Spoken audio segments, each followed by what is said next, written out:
1964년 서독광산. 그는 울고 있었습니다. 한 줄기 화면 속 오래된 흑백 영상 위에 낯선 남자의 눈동자가 멈췄습니다. 그리고 그의 한마디는 지금까지도 이 나라를 버티는 원동력이 되었습니다. 여러분, 난 지금 몹시 부끄럽고 가슴 아픕니다. 대한민국 대통령으로서 무엇을 했나 가슴에 손을 얹고 반성합니다. 나에게 시간을 주십시오. 우리 후손만큼은 결코 이렇게 타국에 팔려 나오지 않도록 하겠습니다. 반드시, 정말 반드시. 나에게 시간을 주십시오. 우리 후손만큼은 이렇게 타국에 팔려 나오지 않도록 하겠습니다. 서독광산에서 일하던 젊은이들 앞에서 단상 위 남자가 눈물을 삼키며 말했습니다. 화면이 바뀝니다. 당제 터널 앞, 중장비도 버겁다던 안반을 맨손으로 두드리던 사내. 해봤어. 모두가 포기할 때 그는 돌을 향해 삽을 들었습니다. 한 사람은 지도 위에 선을 그었고 다른 한 사람은 그 선 위에 목숨을 걸었습니다.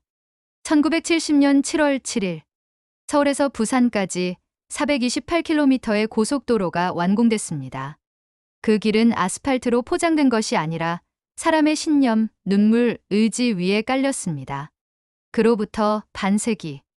한 미국의 학자가 그 길의 진실을 추적합니다. 처음엔 의심했습니다. 전쟁의 폐허 위에서 이토록 빠른 성장이 가능했다고. 하지만 그는 곧 무릎을 꿇습니다. 우리는 통계를 분석했지만 한국은 철학을 실행했더군요. 지금부터 한국이라는 나라가 어떻게 기적을 현실로 만들어냈는지 그 비밀을 따라가 보시죠. 그 전에 잠깐, 여러분들은 지금 어디에서 이 이야기를 보고 계신가요? 영상 시청 후 따뜻한 댓글로 영상에 온기를 더해주세요. 그리고 1초면 되는 구독과 좋아요 버튼은 영상 제작에 정말 큰 힘이 됩니다. 제 이름은 에즈라 보겔입니다. 하버드 대학교에서 동아시아 연구를 해온 지 벌써 40년이 넘었죠. 일본, 중국, 그리고 한국. 이 세 나라의 근대화 과정을 분석하는 것이 제 평생 연구 주제였습니다. 특히 1980년대 후반, 저는 네 마리의 작은 용이라는 책을 집필하고 있었습니다. 홍콩, 싱가포르, 대만, 그리고 한국. 이 네 나라가 어떻게 서구의 예측을 뒤엎고 놀라운 경제 성장을 이뤄냈는지를 밝히는 연구였죠. 그런 제게 한국이란 나라는 가장 복잡한 퍼즐이었습니다. 다른 세 나라와 달리 한국은 전쟁을 겪었습니다. 분단되었습니다. 그리고 그 모든 상처 위에서 가장 빠른 성장을 보여줬죠. 하버드의 많은 동료들이 말했습니다. 에즈라, 한국은 너무 특수한 사례야. 박정희라는 독재자의 철권 통치 때문 아닐까? 하지만 저는 확신했습니다. 단순한 권위주의로는 설명할 수 없는 무언가가 있다고요. 그러던 어느 날, 연구실에서 한국 관련 자료를 정리하던 중 작은 보고서 하나가 눈에 띄었습니다. 경부고속도로 건설 백서. 1968년 착공, 1970년 완공. 서울에서 부산까지 428km. 처음엔 웃음이 나왔습니다. 전쟁이 끝난 지 불과 15년. 1인당 국민소득 100달러도 안 되던 시절에 고속도로라니요? 이건 무모함이 아니라 미친 짓이군. 제가 중얼거리자 옆에서 자료를 정리하던 한국인 연구원 김 박사가 고개를 들었습니다. 교수님, 이건 도로 이야기가 아닙니다. 철학 이야기예요. 그 말에 저는 펜을 멈췄습니다. 철학이라고요? 그날 밤, 저는 그 백서를 다시 펼쳤습니다. 예산 계획, 공사 일정, 기술적 난제들.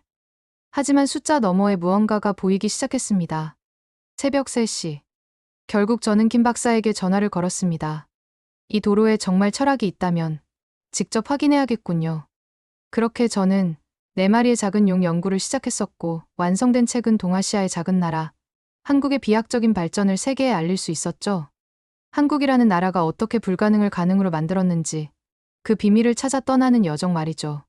그 연구 이후 30년이 지나 저는 다시 한번 한국을 방문했습니다. 힘들게 만들어진 그 도로가 지금은 어떻게 변했고 한국인들은 그것을 어떻게 보존하고 발전시켰는지 확인해보기 위해서였습니다.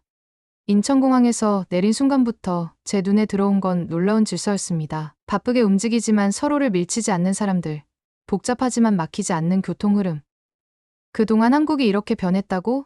마음속으로 중얼거렸습니다. 김 박사가 공항에서 저를 마중 나왔습니다.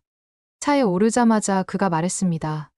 교수님, 먼저 경부고속도로부터 보시죠. 모든 것은 그 길에서 시작됐으니까요. 서울 톨게이트를 지나 고속도로에 진입하는 순간 저는 숨을 멈췄습니다. 넓고 평평한 도로, 질서정연한 차선, 그리고 무엇보다 놀라운 건 운전자들의 매너였습니다. 미국에서 수십 년을 살면서 경험한 고속도로와는 완전히 달랐어요. 미국의 고속도로는 개인주의의 연장선이었죠. 빠른 자가 이기고 강한 자가 앞서 나가는 곳. 하지만 여기선 다른 질서가 보였습니다. 차선 변경을 할 때마다 방향지시등을 켜고 뒷차를 배려하며 초월 후엔 다시 원래 차선으로 돌아가는 운전자들. 이건 단순한 교통법규 준수가 아니었습니다. 어떤 문화적 DNA가 있었어요. 김 박사, 이 질서는 어디서 나온 건가요? 제가 물었습니다. 그는 잠시 생각하더니 이렇게 답했습니다. 교수님, 이 도로를 만든 사람들의 마음에서 나온 것 같아요. 첫 번째 휴게소에 들렀습니다. 깔끔하게 정돈된 식당, 질서 있게 줄을 서는 사람들. 그리고 무엇보다 인상 깊었던 건 식사를 마친 후 트레이를 반납하는 사람들의 모습이었습니다. 아무도 강요하지 않았는데, 아무도 보지 않는 곳에서도 자연스럽게 정리하고 가는 사람들. 한 할머니는 심지어 다른 사람이 흘린 물까지 닦고 계셨어요. 이상하군요. 제가 중얼거렸습니다. 훨씬 더 개발된 미국의 전형적인 모습과는 정반대네요.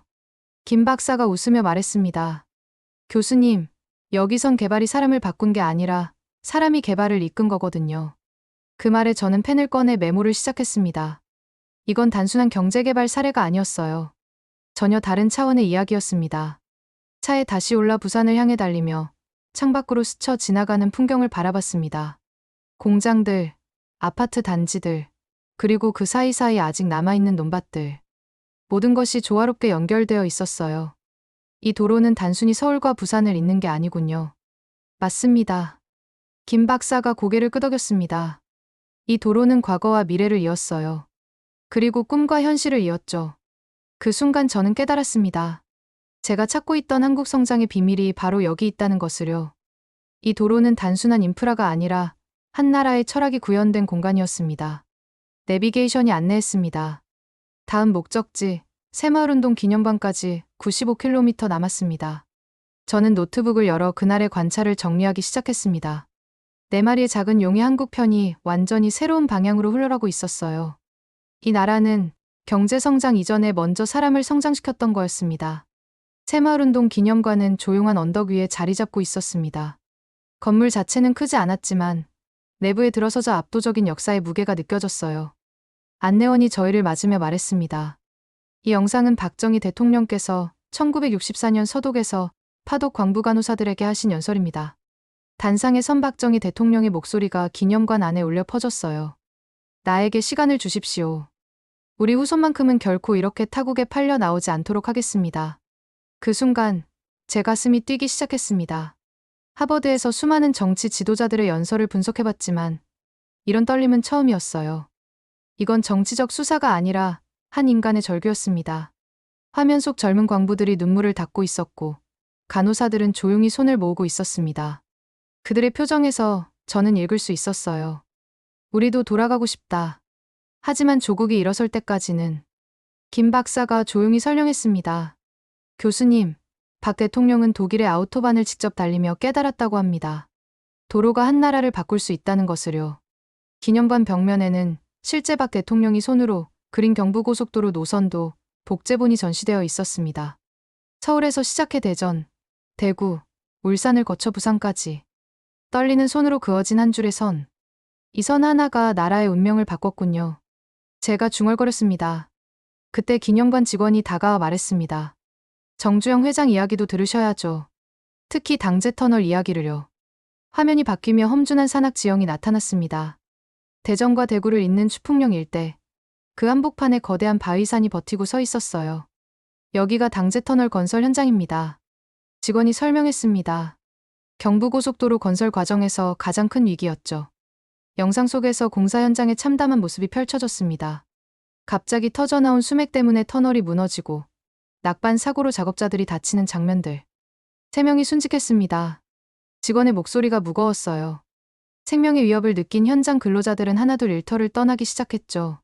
공사를 더 이상 추진할 수 없을 정도였습니다. 저는 숨을 죽였습니다.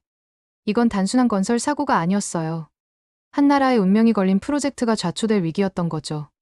그때 정주영 회장이 어떻게 했는지 아세요? 직원이 물었습니다. 화면에 정주영 회장의 모습이 나타났습니다. 그는 양복 대신 작업복을 입고 손에는 차감기를 들고 있었어요. 회장님이 직접 터널 안으로 들어가셨습니다. 직원이 계속 설명했어요. 생명 위험을 무릅쓰고 차감기를 들고 바위를 깨기 시작하신 거죠. 그 순간 제 등골이 오싹해졌습니다. 기업의 최고 경영자가 직접 현장에서 목숨을 걸고 일한다고요? 작업자들이 도망치는 상황에서 오너가 직접 나서자 모든 게 바뀌었습니다. 인간의 도리가 아니라고 판단한 작업자들이 다시 돌아왔거든요. 영상은 이어졌습니다. 정주영 회장과 작업자들이 막걸리를 나눠 마시며 밤을 지새우는 장면, 함께 돌덩어리를 제거하는 모습들. 뭉치면 살고 흩어지면 죽는다. 이승만 대통령의 이 말을 마음에 새기며 모두가 똘똘 뭉쳤습니다. 저는 펜을 꺼내 메모하기 시작했습니다. 이것은 경영학의 사례가 아니다. 리더십의 혁명이다. 당시 현장에서 일하던 젊은 사원 하나가 있었는데 머리가 뛰어나고 부지런하게 일하는 모습을 본 정 회장이 그를 발탁했거든요. 누구였나요? 제가 물었습니다. 이명박입니다. 지금의 전 대통령이죠. 제 입이 벌어졌습니다. 그 유명한 이명박의 성공 스토리가 바로 이 터널에서 시작된 거였군요. 정 회장은 그를 건설자재 총괄관리 책임자로, 그리고 나중엔 현대건설 회장까지 올라갑니다. 대한민국 기업 역사상 최연소 기록이었죠. 영상이 마지막 장면을 보여줬습니다. 마침내 뚫린 당제 터널을 통과하는 첫 번째 차량의 모습. 그 순간 작업자들이 환호하는 소리가 기념관 안에 울려 퍼졌어요. 하지만 한쪽 벽면에는 또 다른 현실이 기다리고 있었습니다. 경부고속도로 건설 과정에서 목숨을 잃은 77명의 이름이 새겨진 동판. 김용식, 박철수, 이만수. 저는 그 앞에 서서 이름을 하나하나 읽었습니다. 당제 터널에서 순직한 3명의 이름도 그 안에 있었어요. 이 도로는 아스팔트 위에 건설된 게 아니군요. 제가 떨리는 목소리로 말했습니다. 사람들의 이름 위에, 그들의 땀과 피와 의지 위에 놓인 거였어요. 김 박사가 고개를 끄덕였습니다. 그래서 이 도로가 특별한 거죠. 단순한 토목공사가 아니라 한 민족의 혼이 형태를 갖춘 거니까요. 기념관을 나서며 저는 생각했습니다. 정주영이라는 한 기업가의 리더십이 어떻게 불가능을 가능으로 만들었는지, 그리고 그 과정에서 희생된 이들의 숭고한 정신이 어떻게 한 나라를 바꿨는지. 미국에서 분석했던 수많은 개발 사례들과 이건 차원이 달랐어요. 여기엔 숫자로 설명할 수 없는 무언가가 있었습니다. 차에 올라 다음 목적지로 향하며 저는 노트에 이렇게 적었습니다. 한국의 성장은 기술이 아니라 정신의 승리였다. 그리고 그 정신이 당제 터널을 뚫고 지금도 이 도로 위에서 살아 숨쉬고 있었습니다. 새마을운동 기념관을 나선 뒤 저는 곧바로 경기도 성남에 위치한 한국도로공사 통합관제센터를 향했습니다. 당제 터널에서 본 그 처절한 의지가 과연 오늘날 어떤 모습으로 진화했는지 직접 확인하고 싶었거든요. 관제센터 건물은 유리와 강철로 둘러싸인 거대한 구조물이었습니다. 첨단과 단정함이 공존하는 공간. 안내를 맡은 김동현 부장은 말수가 적었지만 눈빛이 깊었습니다. 교수님, 먼저 이것부터 보시죠. 그는 로비 한쪽 벽면을 가리켰습니다. 그곳에는 1970년 7월 7일 경부고속도로 개통식에서 박정희 대통령이 한 연설문이 새겨져 있었어요. 이 도로는 단순한 길이 아니다. 이는 우리 국민의 혈관이며 조국 근대화의 대동맥이다. 이 길 위로 우리의 미래가 달릴 것이다. 제 심장이 뛰기 시작했습니다. 50여 년 전 그 예언이 과연 현실이 되었는지 이제 확인할 차례였어요. 중앙통제실에 들어서자 벽 한 면을 가득 채운 초대형 스크린이 펼쳐졌습니다. 대한민국 전역의 고속도로 흐름이 실시간으로 표시되고 있었죠. 붉은 선, 파란 화살표, 녹색 점들. 흡사 사람의 신경망을 보는 듯한 풍경이었습니다. 정말로 혈관이 되었군요. 제가 감탄했습니다. 김 부장이 설명을 이어갔습니다. 박 대통령께서 20년 후를 내다보고 설계하라고 하셨다는데 실제로는 50년 후까지 내다보신 것 같습니다. 이 시스템의 기본 철학이 바로 그때 만들어졌거든요. 그는 화면을 가리켰습니다. 색깔을 보세요.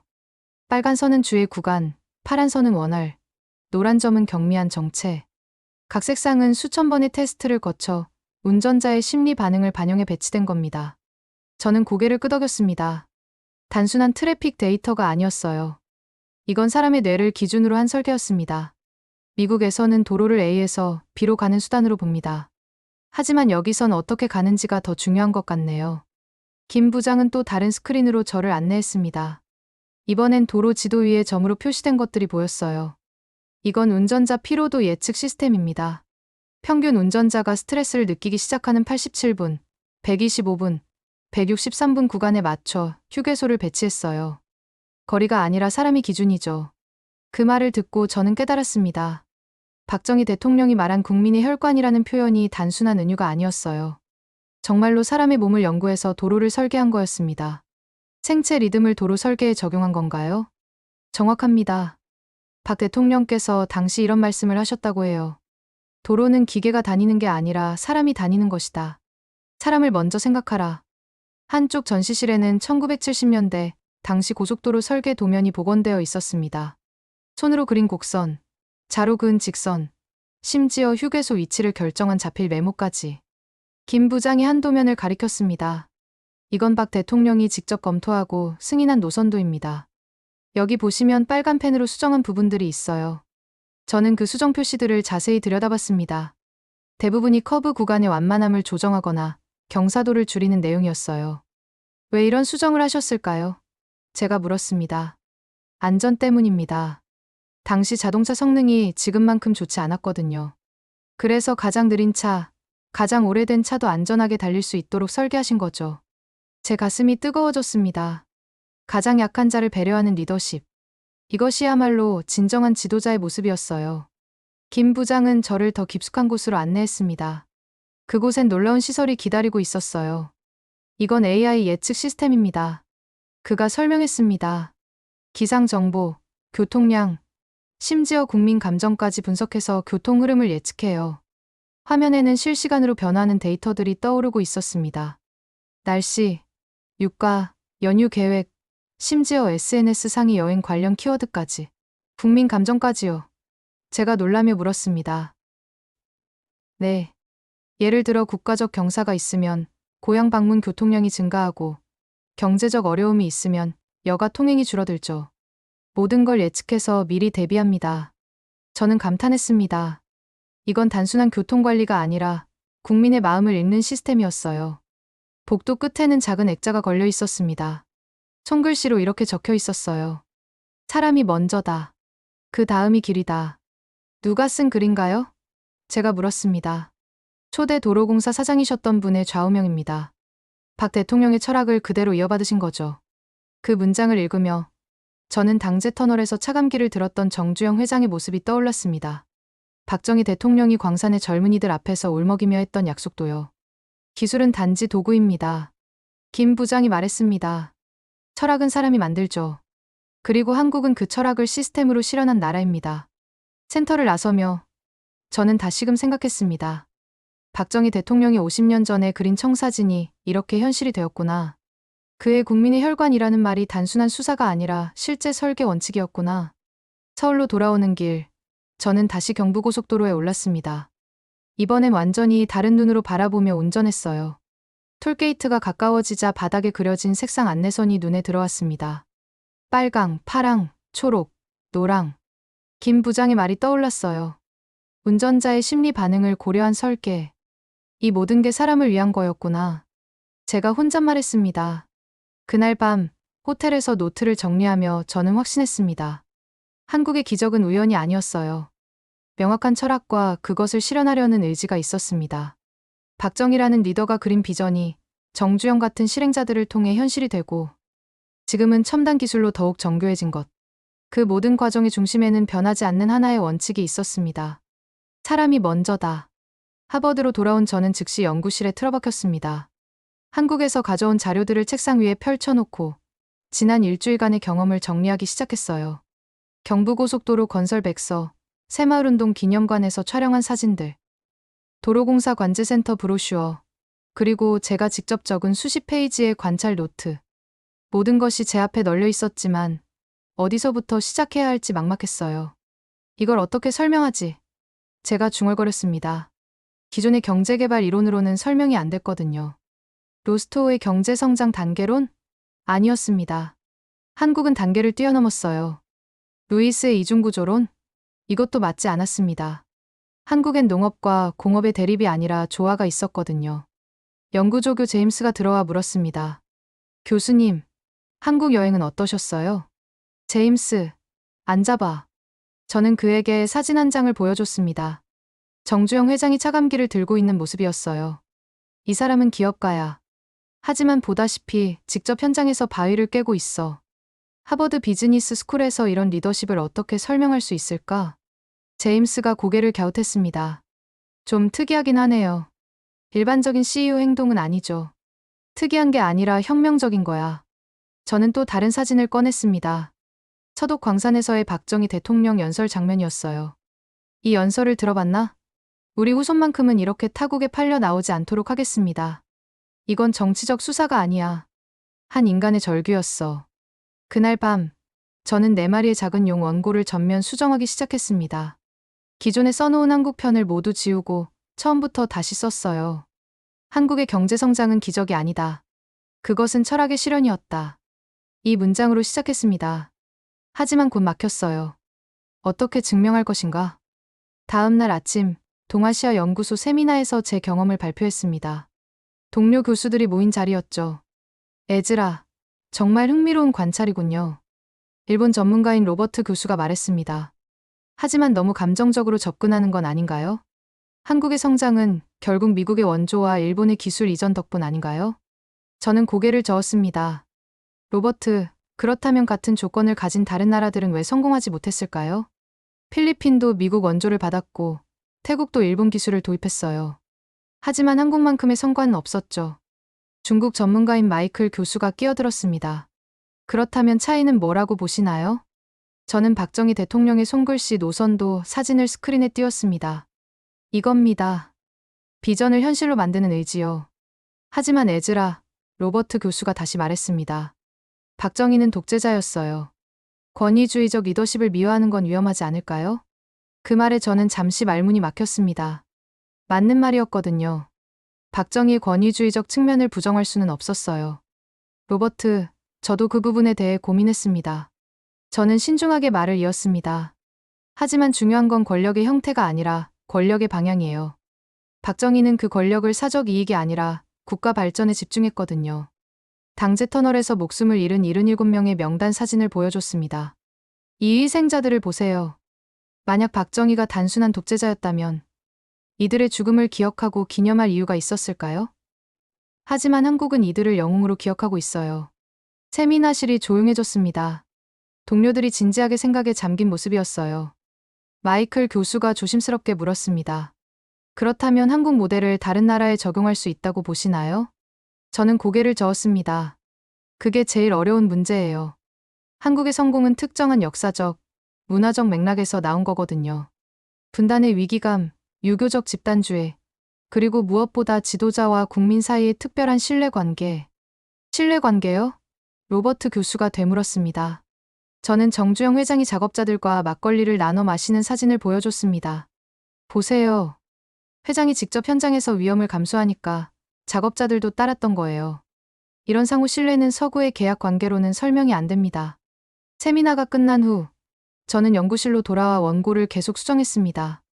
하지만 여전히 뭔가 부족했어요. 이론적 분석만으론 한국의 진실을 다 담을 수 없었거든요. 그때 김 박사에게서 전화가 왔습니다. 교수님, 혹시 시간 되시면 한 번 더 오실 수 있나요? 이번엔 실제로 경부고속도로를 직접 운전해 보시면서 체험해 보시죠. 저는 망설이지 않았습니다. 언제든지요. 이론만으론 부족했어요.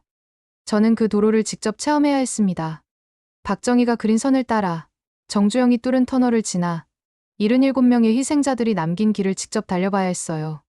그래야만 4마리의 작은 용에서 한국을 제대로 설명할 수 있을 것 같았거든요. 다음 주 한국행 항공편을 예약하며 저는 노트에 이렇게 적었습니다. 한국의 비밀은 책상 위가 아니라 도로 위에 있다. 그리고 그 비밀을 찾아 저는 다시 한번 태평양을 건너기로 했습니다. 2번째 한국 방문. 이번엔 완전히 다른 계획이었습니다. 김 박사가 공항에서 저를 맞으며 말했어요. 교수님, 이번엔 이론이 아니라 체험입니다. 서울에서 부산까지 428km를 직접 운전해 보시죠. 오전 9시 경부고속도로 서울 톨게이트를 통과했습니다. 박정희가 그린 그 선을 온몸으로 느껴보고 싶었거든요. 첫 번째 발견은 속도감이었습니다. 분명 시속 100km로 달리고 있는데 전혀 빠르다는 느낌이 들지 않았어요. 차선의 폭, 가드레일의 높이, 중앙분리대의 설계. 모든 것이 운전자의 심리적 안정감을 고려해 만들어져 있었습니다. 수원을 지나면서 더 놀라운 현상을 발견했습니다. 차선 변경이 믿을 수 없을 정도로 부드러웠어요. 방향지시등만 켜면 뒷차가 자연스럽게 공간을 만들어주는 문화. 이건 법이 아니라 배려였습니다. 첫 번째 휴게소인 안성휴게소에 들렀습니다. 주차장부터 놀라운 질서가 펼쳐졌어요. 차들이 정확히 줄을 맞춰 주차되어 있었고, 사람들은 분주하지만 서로를 밀치지 않으며 움직이고 있었습니다. 식당에서 옆 테이블 할아버지를 관찰했습니다. 식사 후 그분이 하신 행동에 제 눈이 멈췄어요. 자신의 테이블을 깨끗이 닦고, 의자를 정리하고, 바닥에 휴지까지 주워서 버리셨습니다. 아무도 보지 않는 곳에서 누가 시키지도 않았는데 말이죠. 이게 바로 그거구나. 제가 깨달았습니다. 한국의 질서는 감시에서 나온 게 아니라 자발적 책임감에서 나온 거였어요. 당제 터널을 지날 때는 가슴이 뛰었습니다. 정주영 회장이 차감기를 들고 뚫었던 그 터널, 3명이 목숨을 잃었던 그 자리. 터널 안에서 차들이 경건한 마음으로 질서정연하게 달리는 모습이 인상적이었어요. 대구를 지나 울산으로 향하는 구간에서 화물차 운전자들의 배려를 목격했습니다. 오르막길에서 속도가 느려진 대형 트럭이 자연스럽게 갓길 쪽으로 비켜서서 승용차들의 추월을 도왔어요. 서로 다른 운전자들 사이의 무언의 소통이었습니다. 마지막 휴게소에서 트럭 운전사들의 대화가 들렸습니다. 이 길 참 좋아졌죠. 그때 이 길 닦으신 분들 덕분이지. 목숨 걸고 만든 길이야. 그들은 단순히 도로를 이용하는 게 아니었어요. 그 도로의 역사와 의미를 알고 감사하며 사용하고 있었습니다. 부산 도착은 오후 6시. 9시간의 여정이었지만 전혀 피곤하지 않았어요. 이 도로는 단순한 교통 인프라가 아니었습니다. 한국인들의 정신적 DNA가 구현된 공간이었어요. 호텔에서 그날을 정리하며 확신했습니다. 개인의 탁월함이 아니라 집단의 조화. 이것이 한국의 힘이다. 부산에서 하루를 보낸 후 저는 야간에 서울로 돌아가기로 했습니다. 밤의 경부고속도로는 어떤 모습일지 궁금했거든요. 오후 8시 부산을 출발했습니다. 어둠이 내린 고속도로는 완전히 다른 세계였어요. 가로등이 일정한 간격으로 도로를 밝히고 있었고 차량들의 헤드라이트가 하나의 흐름을 만들어내고 있었습니다. 놀라운 건 야간에도 질서가 전혀 흐트러지지 않았다는 점이었어요. 오히려 더 차분하고 신중한 운전 문화가 느껴졌습니다. 앞차와의 거리를 충분히 유지하고 상향등 사용을 자제하는 배려들. 첫 번째 야간 휴게소인 금강휴게소에 들렀습니다. 밤 10시가 넘었는데도 사람들로 북적였어요. 하지만 낮과는 분위기가 달랐습니다. 더 조용하고 더 따뜻한 느낌이었어요. 매점에서 커피를 사면서 계산대 아주머니와 짧은 대화를 나눴습니다. 밤에도 많이 바쁘시네요. 네. 밤에 일하시는 분들이 많거든요. 트럭 기사님들, 야간 근무하시는 분들. 그때 한 트럭 운전사가 들어오셨어요. 아주머니가 자연스럽게 말을 걸었습니다. 박 기사님. 오늘도 부산 갔다 오시는 길이에요. 네, 언니. 오늘은 좀 늦었네요. 피곤하실 텐데 커피 한 잔 더 드릴게요. 저는 그 장면에 감동했습니다.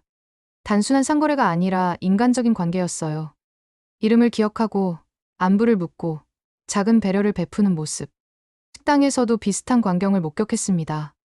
야간 근무를 마치고 돌아가는 간호사, 새벽 배송을 위해 이동하는 택배 기사, 가족 여행을 떠나는 일가족.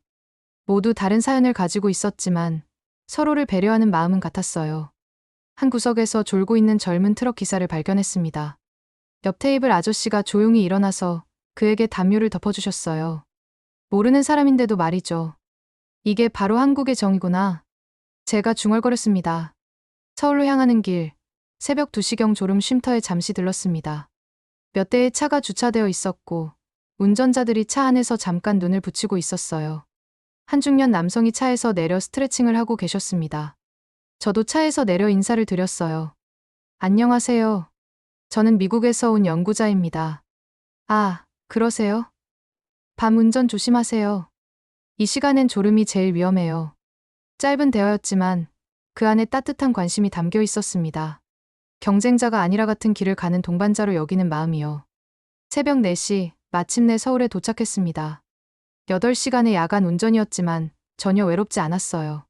도로 위 곳곳에서 만난 사람들의 따뜻함 때문이었습니다. 호텔 방에서 창밖을 내려다보니 새벽임에도 도시가 살아 움직이고 있었어요. 24시간 돌아가는 역동적인 사회, 하지만 그 속에서도 사람을 잃지 않는 문화. 노트에 이렇게 적었습니다. 한국의 진짜 힘은 기술이 아니라 사람이다. 사람과 사람 사이의 따뜻한 연결고리가 이 나라를 움직이는 진짜 동력이다. 이제 저는 확신했습니다. 내 마리의 작은 용에서 한국을 어떻게 설명해야 할지를요. 한국에서의 마지막 날, 저는 김포공항으로 향하는 길에서 마지막 관찰을 진행했습니다.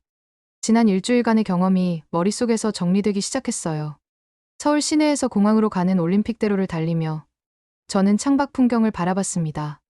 한강을 끼고 뻗어나간 도로, 질서정연하게 흘러가는 교통, 그리고 그 모든 것을 조화롭게 만드는 보이지 않는 힘. 이 모든 게 우연일 리는 없어. 제가 중얼거렸습니다. 김 박사가 운전하며 말했습니다. 교수님, 이번 방문에서 가장 인상 깊었던 건 뭐였나요? 저는 잠시 생각했습니다.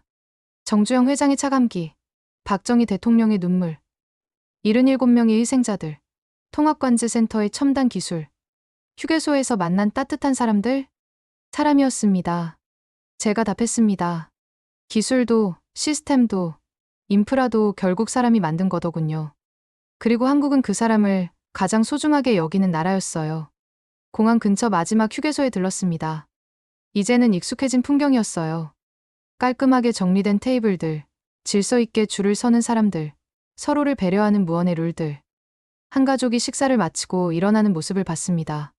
아버지는 의자를 정리하고, 어머니는 테이블을 닦고, 아이들은 쓰레기를 정리하고 있었어요. 누가 시키지도 않았는데 자연스럽게 분담해서 정리하는 모습. 저렇게 배우는 거구나. 저는 깨달았습니다. 시민의식은 교육으로 가르치는 게 아니라 일상에서 체득하는 거였어. 김 박사와 커피를 마시며 마지막 대화를 나눴습니다. 교수님, 솔직히 처음엔 걱정했어요. 외국인 학자가 한국을 제대로 이해할 수 있을까 하고요. 저도 마찬가지였어요. 제가 웃으며 답했습니다. 하지만 이제 알겠어요. 한국의 성공은 숫자로 설명할 수 없는 거였어요. 마음으로만 이해할 수 있는 거더군요. 공항으로 향하는 마지막 길에서 저는 지난 며칠을 되돌아봤습니다. 경부고속도로라는 하나의 도로를 통해 한 나라의 철학을 읽었던 시간들. 박정희가 서독 광산에서 흘린 눈물, 정주영이 당제터널에서 휘두른 차감기, 77명의 희생자들이 남긴 유산, 그리고 지금도 그 길 위에서 살아가는 수많은 사람들의 이야기. 이게 바로 한국 모델이구나. 저는 확신했습니다. 서구의 개발 이론은 주로 자본과 기술에 초점을 맞춥니다. 하지만 한국은 다른 길을 택했어요. 사람을 먼저 개발하고 그 사람들이 기술과 자본을 움직이도록 한 거죠. 개인의 이익보다 공동체의 발전을, 단기적 성과보다 장기적 비전을, 효율성과 함께 인간성을 추구한 결과가 바로 지금의 한국이었습니다. 김포공항에 도착해 체크인을 마치며 저는 김 박사에게 말했습니다. 이번 여행으로 내 마리의 작은 용이 완전히 달라질 것 같아요. 특히 한국 편은 완전히 새로 써야겠어요. 어떻게 쓰실 건가요? 김 박사가 물었습니다. 한국은 경제 개발을 한 게 아니라 사람 개발을 했다고 쓸 거예요. 그리고 그 사람들이 만든 기적이 바로 경부고속도로이고 지금의 한국이라고요. 탑승구로 향하며 저는 마지막으로 창밖을 바라봤습니다. 저 멀리 경부고속도로가 보였어요. 50년 전 한 줄의 선으로 시작된 꿈이 이제는 한 나라의 혈관이 되어 뛰고 있었습니다. 감사했습니다. 한국. 제가 마음속으로 인사했습니다. 그리고 저는 확신했습니다. 이 이야기를 세계에 전할 때가 왔다는 것을요. 하버드로 돌아온 저는 곧바로 네 마리의 작은 용 한국 편을 전면 수정했습니다. 기존 원고 200페이지를 모두 폐기하고 새로운 관점에서 다시 썼어요. 그리고 동아시아 연구소에서 제 연구 결과를 발표했습니다. 강의실은 만원이었고 동료 교수들과 학생들이 숨을 죽이며 들었어요. 오늘 저는 박정희라는 인물에 대해 새로운 평가를 제시하고자 합니다. 제가 시작했습니다. 스크린에 1964년 서독 광산에서의 박정희 연설 영상을 띄웠어요. 나에게 시간을 주십시오. 우리 후손만큼은. 그 절규하는 목소리가 강의실에 울려 퍼졌습니다. 여러분, 이것은 정치적 수사가 아니었습니다. 한 지도자의 약속이었어요. 그리고 그는 그 약속을 지켰습니다. 다음 슬라이드는 박정희가 직접 그린 경부고속도로 노선도였습니다. 이 한 줄의 선이 한 나라의 운명을 바꿨습니다. 한 학생이 손을 들었습니다. 교수님, 하지만 박정희는 독재자 아니었나요? 저는 신중하게 답했습니다. 맞습니다. 그의 권위주의적 통치 방식은 분명 문제가 있었어요. 하지만 중요한 건 그가 그 권력을 어디에 사용했느냐는 겁니다. 정주영 회장이 차감기를 든 사진을 보여줬습니다. 박정희는 정주영에게 이렇게 말했습니다. 정 사장, 해봤어? 이것이 바로 박정희식 리더십이었어요. 불가능을 가능으로 만드는 의지의 힘이었습니다. 제가 강조한 건 박정희의 20년 후 비전이었습니다. 그는 당장의 임기나 지지율에 연연하지 않았어요. 20년, 30년 후 한국이 어떤 나라가 되어야 하는지를 보고 있었습니다. 77명의 희생자 명단을 보여주며 말을 이었습니다. 그는 이들의 희생을 헛되이 하지 않았어요. 경부고속도로는 단순한 토목공사가 아니라 한 민족의 영원히 형태를 갖춘 것이었습니다. 제 연구 결과가 발표되자 학계가 발칵 뒤집혔습니다. 특히 박정희에 대한 제 평가가 논란의 중심이었어요. 보겔은 독재자를 미화하고 있다는 비판이 있었지만 저는 확신했습니다. 박정희를 단순히 독재자로만 보는 건 역사를 제대로 이해하지 못하는 것이라고요. MIT의 한 세미나에서 격렬한 토론이 벌어졌습니다. 에즈라, 당신은 민주주의를 포기하고라도 경제 발전을 선택해야 한다는 말인가? 한 교수가 물었습니다. 아닙니다. 제가 답했습니다. 저는 박정희가 보여준 것은 희생 없는 리더십이 아니라 자기희생적 리더십이었다고 봅니다. 그는 개인적 이익이 아니라 국가적 이익을 위해 모든 것을 걸었어요. 책이 번역되어 한국에서도 출간되자 놀라운 반응이 일었습니다. 많은 한국인들이 외국인 학자가 박정희를 이렇게 평가했다는 사실에 놀라워했어요. 그 후 서울에서 열린 국제학술회의에 초청받았습니다. 그곳에서 저는 이렇게 말했습니다. 박정희는 완벽한 지도자가 아니었습니다. 하지만 그는 자신의 시대가 요구하는 리더십을 보여준 인물이었어요. 서독 광산에서 한 약속을 지키기 위해 모든 것을 걸었던 지도자였습니다. 청중석에서 한 노인이 일어나 말했습니다. 교수님, 저는 경부고속도로 건설에 참여했던 기술자입니다. 당시를 아는 사람으로서 감사하다는 말씀을 드리고 싶어요. 그 순간 제 눈시울이 뜨거워졌습니다. 이론이 아니라 현실을, 비판이 아니라 이해를 추구한 제 연구가 인정받는 순간이었어요. 지금도 세계 각국의 개발도상국 지도자들이 박정희 모델을 연구합니다. 완벽하지 않지만 분명한 교훈이 있는 모델이기 때문이에요. 하버드 연구실에서 이 글을 쓰며 저는 확신합니다. 박정희라는 지도자와 경부고속도로라는 상승이 보여준 것은 단순한 경제 성장이 아니라 한 민족의 의지와 꿈이 현실이 될 수 있다는 희망이었다는 것을요. 잘 들으셨나요? 오늘의 이야기는 여기까지입니다. 에즈라 보겔 교수가 한국에서 발견한 것은 단순한 경제 성장의 비밀이 아니었습니다. 그것은 사람이 사람을 믿고 나아가는 법, 그리고 불가능을 가능으로 만드는 의지의 힘이었죠. 1964년 서독 광산에서 2024년 세계 10위 경제대국까지 박정희의 눈물 한 방울이 정주영의 차감기가 되고 77명의 희생이 428km의 기적으로 이어진 60년 여정이었습니다. 가장 큰 감동은 도로 위에서 만난 평범한 사람들이었습니다.